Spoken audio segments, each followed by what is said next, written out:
Hi guys, welcome back. I am Vivek Singhal from tradingwithvivek.com और आज मैं डिस्कस करने वाला हूं टाटा स्टील बीएसएल लिमिटेड को।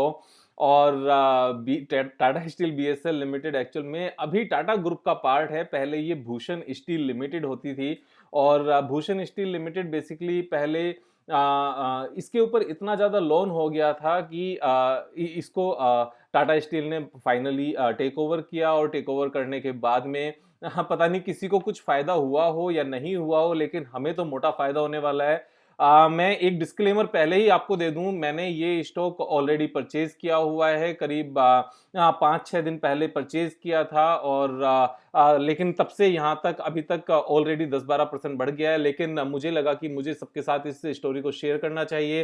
पहले मैंने इसको इसलिए शेयर नहीं किया था सबके सामने क्योंकि जैसे ही मैं इस तरह के मल्टी बैगर को शेयर करने की कोशिश करता हूँ, एक क्वेश्चन माइंड में मेरे भी आता है, लेकिन माइंड को तो चलो मैं अपने समझा लेता हूँ, लेकिन जब कमेंट्स में लिखा हुआ आता है ना, विवेक भाई आप ये स्मॉल कैप में कब से आ गए, आप ये जो माइक्रो कैप है उसमें कब से आ गए, आप ये जो छोटी छोटी कंपनीज हैं उनमें कब से आ गए, मतलब वो चीज़ समझ में नहीं आती। स्मॉल कैप और छोटी छोटी कंपनी, जैसे मैंने एक बार शायद कहीं पे जेपी पावर का जिक्र किया था तो उस पे बहुत सारे क्वेश्चंस आए थे और मैंने दोस्तों के बीच में ही जिक्र किया था जेपी पावर वेंचर्स का कि ये आप मतलब पेनी स्टॉक्स में कहां से आ गए। हाँ, पेनी स्टॉक उसको बोलने लगते हैं, जबकि पेनी स्टॉक का कोई मतलब नहीं होता है यार। टाटा स्टील बीएसएल लिमिटेड अगर 51 रुपीज पर ट्रेड कर रहा है फिलहाल, तो 51 पर ट्रेड करने के केस में ये हम पेनी स्टॉक नहीं बनता। 5,000 करोड़ की कंपनी है, 5,325 करोड़ की कंपनी है और इसमें जो अपॉर्चुनिटीज हैं आप देखते रह जाओगे। मैं एक चीज बता दूं आपको, मैं अगर इस टाइम पर स्टील सेक्टर में किसी कंपनी पर सबसे ज्यादा बुलिश हूं तो वो टाटा स्टील बीएसएल लिमिटेड है। And overall steel sector is doing very good and keep on doing good. जब मेटल की और कमोडिटी साइकिल जब स्टार्ट होती है ना, तो वो कई साल तक चलती है, उससे पहले रुकती नहीं है।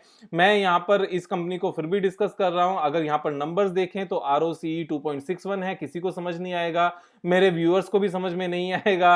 और अगर हम बाकी भी देखें, डेट टू इक्विटी रेशियो देखें तो ये भी अच्छा नहीं लगेगा। उसके बाद भी मैं इसको खरीदने की बात कर रहा हूं। मैं खरीद चुका हूं, आपके सामने डिस्कस कर रहा हूं, लेकर आया हूं। तो अब मैंने डिस्क्लेमर पहले से ही बता दिया, मेरी रिकमेंडेशन नहीं है, आप अपने ड्यू डिलिजेंस के हिसाब से करना। लेकिन मैंने क्यों खरीदा है ये मैंने आपको बताना शुरू कर रहा हूं। सबसे पहला पॉइंट, स्टील सेक्टर में अच्छी खासी तेजी है यहां पर। और अगर हम चाइना के बाजार की बात करें तो चाइना के बाजार में steel almost life time high पर ट्रेड कर रहा है। अगर हम यहां पर देखोगे steel prices in international market, अगर इस चीज को आप सर्च भी करोगे ना तो शायद कोई चार्ट भी निकल कर आ जाएगा। और अगर उस चार्ट को भी देखोगे स्टील सेक्टर, हम यहाँ पर देखते हैं एक बार ट्रेडिंग इकोनॉमिक्स पे, शायद कोई चार्ट बन के आ जाए, निकल के आ जाए। अब आप ये देखो, यहाँ पर ये चार्ट निकल कर आया है वन डे के बेस पर। अगर हम इसको 5 इयर्स के लेवल पर देखें तो 5 इयर्स में अभी तक के सबसे हाईएस्ट प्राइस पर ये चल रहा है। और अगर हम ऑल टाइम हाई देखें तो ऑल टाइम हाई में इनका इतना ही चार्ट अवेलेबल है, फरवरी 2016 से 5 साल के लेवल में सबसे हाईएस्ट लेवल पर है। ये एक अपने आप में अच्छा साइन होता है। उसके बाद में अगर हम बात करें इस बैलेंस शीट पर, बैलेंस शीट की बात करें, इससे पहले यहाँ पर देख लेते हैं कि क्या क्या चीजें बनाती है। हमने पता ही है भूषण स्टील लिमिटेड पहले नाम होता था और भूषण स्टील लिमिटेड में सारे स्टील के प्रोडक्ट्स बनाती हैं जो टाटा कंपनी ने सोच समझकर ही परचेज किया है। तो इसको हम बंद कर देते हैं। इसके बाद फाइनेंशियल्स पर जाते हैं, क्वार्टरली रिजल्ट्स पर एक बार जाते हैं। क्वार्टरली रिजल्ट्स पर जाएं तो यहां पर आपको देखने को मिलेगा कि हाईएस्ट एवर क्वार्टरली सेल्स है इस कंपनी की। हाईएस्ट एवर क्वार्टरली सेल्स का मतलब क्या होता है, यानी कि कंपनी अभी तक का पिछले 3-4 साल में सबसे अच्छा बिजनेस कर रही है। ये हमारा फर्स्ट पॉइंट हो गया। सेकंड पॉइंट अगर आप देखोगे, ऑपरेटिंग प्रॉफिट कितना है, 1624 करोड़। 1624 करोड़ अगर हम पिछले सारे क्वार्टर्स की बात करें तो कितना है, हाईएस्ट एवर है। उसके बाद में ऑपरेटिंग प्रॉफिट मार्जिन की बात करते हैं, कितना है, हाईएस्ट एवर 28% पिछले सारे क्वार्टर्स में। उसके बाद में इंटरेस्ट जो इनका खर्चा है वो कितना है, 361, यानी कि पिछले सारे क्वार्टर्स में सबसे कम खर्चा, सबसे कम है।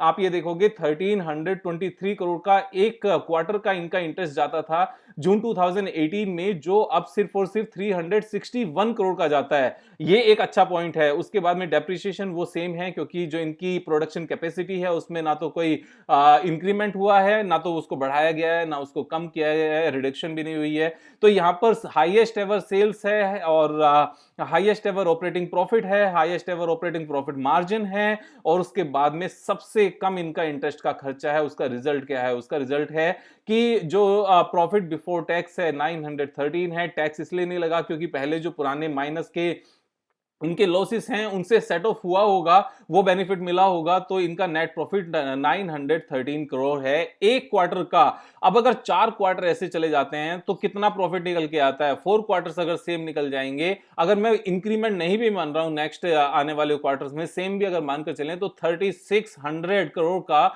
इनका प्रॉफिट निकल के आता है। 3650 करोड़ का नेट प्रॉफिट निकल के आता है। और पूरी कंपनी कितने की मिल रही है? पूरी कंपनी मिल रही है 5325 करोड़ की। और अगर 3600 करोड़ के नेट प्रॉफिट को 10 के पीई पर अगर लेकर चले ना, और 2-3 साल का भी टाइम दें, तो 36,000 करोड़ की कंपनी बैठती है। 36,000 करोड़ अभी कितने की चल रही है? 5,000 करोड़, यानी कि यहां से 7 टाइम्स होने का सीधा सीधा स्कोप है। इस चीज को कोई रोक नहीं सकता। और रोक नहीं सकता किस बेस पर कह रहा हूं? क्योंकि ये चीजें ऐसे ही काम करती हैं। इस तरह की चीजें जो टर्न अराउंड स्टोरीज होती है ना, वो हवा में नहीं होती, वो सिर्फ चार्ट के बेस पर नहीं होती, वो सबसे पहले बिजनेस के बेस पर होती है। मैं फिर से याद दिला दूं, 3 तरह से काम किया जाता है। सबसे पहले बिजनेस एनालिसिस की जाती है, जैसे हमने किया कि ओवरऑल बिजनेस इस तरह का इंटरनेशनल मार्केट में कैसे कर रहा है। डिमांड हमेशा बढ़नी ही है, बढ़नी नहीं है तो अगर सेम भी रहनी है तो ये वॉल्यूम को तो अपने आप बढ़ा देंगे। जब प्राइसेस ऊपर होंगे तो अपने आप से रेवेन्यू इंक्रीज हो जाएगी। उसके बाद में फाइनेंशियल्स की बात करें, कंपनी टाटा ग्रुप के पास है आज की डेट में।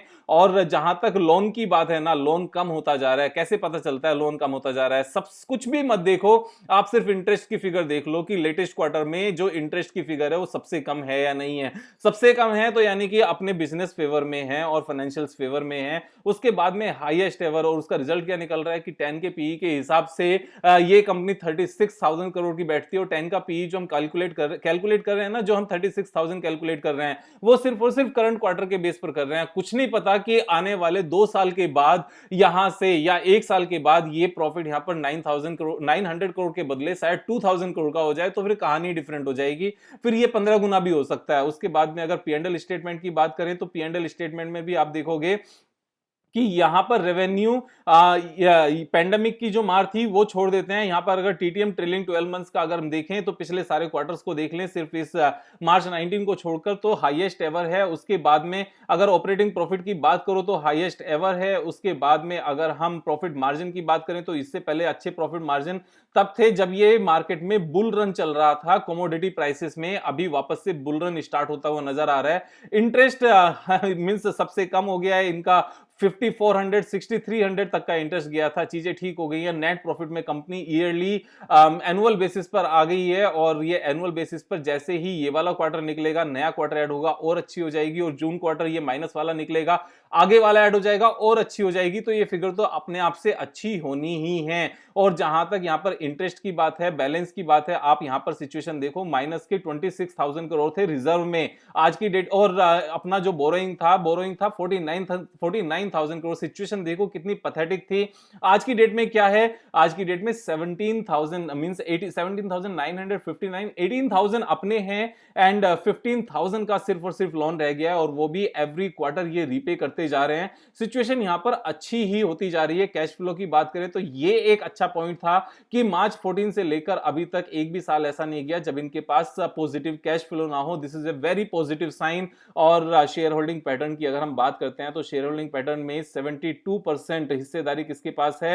यहां पर लिखा हुआ है बामनीपाल स्टील लिमिटेड, और उसमें बेसिकली इनकी हिस्सेदारी होगी टाटा स्टील की। अगर हम उस कंपनी को ओपन करके देखेंगे, क्योंकि टाटा स्टील ने इसको परचेज कर लिया था, टाटा ग्रुप ने परचेज किया था, टाटा स्टील ने किया है या नहीं किया वो कहना मुश्किल है। उसके लिए अंदर बैलेंस शीट में जाकर देखना पड़ेगा। उसके बाद से इनका नेम चेंज हुआ था टाटा स्टील बीएसएल लिमिटेड, और बची हुई हिस्सेदारी इनकी डीआईआई के पास है। पब्लिक के पास कितनी हिस्सेदारी है? पब्लिक के पास 19.23% में से 1.77 और 1.11 ये निकाल के, यानी कि 3% ये निकल गया, 16.23% के आसपास हिस्सेदारी है, जो बिल्कुल थोड़ी सी है। सिचुएशन बहुत अच्छी है। और उसके बाद में अगर टेक्निकल चार्ट पैटर्न की बात करें तो मैंने पहले एक लाइन ड्रॉ की हुई थी, वो लाइन ये थी, जो इसका इमीडिएट यहां पर ये रेसिस्टेंस आता है, ये 103 का है। और मेरे हिसाब से ऐसा कोई भी रीजन नहीं है कि विद इन 6 मंथ्स ये यहां से यहां ना चला जाए, ऐसा कोई रीजन ही नहीं है। आप ये वॉल्यूम देख रहे हो, यानी कि जितना भी माल है ना यहां पर, वो सारा का सारा भर भर के खरीदा जा रहा है।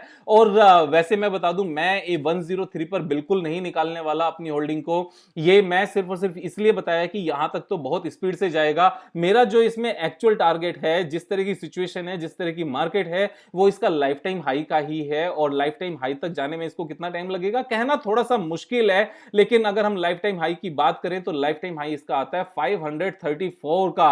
और अभी कितने प्राइस पर चल रहा है? अभी चल रहा है 51 पर। तो अगर 3-4 साल भी लगते हैं ना 10 गुना होने में, मैं कहता हूं 5 साल भी अगर लगते हैं 10 गुना होने में सिंगल शॉट में, यानी कि अगर हमने 10 लाख लगाए तो 1 करोड़ हो जाते हैं, 1 लाख लगाए तो 10 लाख हो जाते हैं, और अगर 10,000 भी लगाए तो उसके 1 लाख हो जाते हैं। अगर 5 साल भी लगे तो भी उसमें बुराई क्या है, इसमें 6 साल भी लगे तो बुराई क्या है, 10 गुने पैसे होते हैं सिंगल शॉट में। So this is a real multibagger gem जो अभी टाटा ग्रुप के पास है। और टाटा ग्रुप की सारी कंपनीज आज की डेट में अच्छा कर रही हैं, उसमें कोई दो राय नहीं है। अगर टाटा स्टील को भी उठाकर देखोगे ना, तो टाटा स्टील का शेयर भी ऑलमोस्ट लाइफ टाइम हाई पर वापस से पहुंच गया आफ्टर अ लॉन्ग टाइम।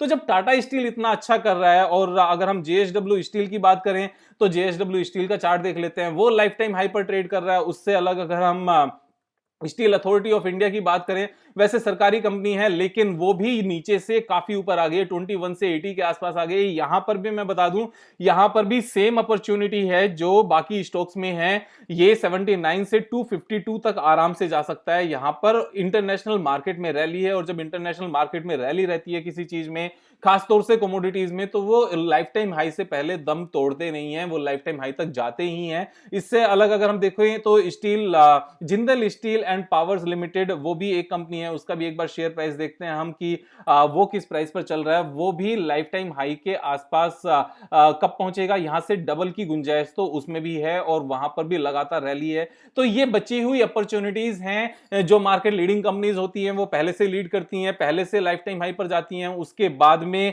बाकी कंपनीज उनको फॉलो करती हैं, और सेम ही गेन उसमें भी हो जाता है जो मार्केट लीडिंग कंपनीज में हो रहा होता है। तो ये सिंपल सा तरीका है एक बार पैसे कमाने का। टाटा स्टील बीएसएल लिमिटेड में ये एक शानदार अपॉर्चुनिटी है अपने पैसे को 10 टाइम्स करने की, और डबल होने में तो मेरे हिसाब से 6 महीने से ज्यादा लगने का टाइम नहीं है। तो ये एक अपॉर्चुनिटी थी, मैं आपके सामने रखना चाहता था। अगर सब्सक्राइब नहीं किया तो सब्सक्राइब कर लेना, दोस्तों के साथ भी शेयर कर लेना, उनका भी फायदा होना चाहिए। क्योंकि दोस्त सिर्फ कहने के लिए नहीं होने चाहिए, एक्चुअल में रियल में होने चाहिए। ग्रुप में फॉरवर्ड कर सकते हो। और कल फिर मिलेंगे एक नई वीडियो के साथ, तब तक मजे करो यार।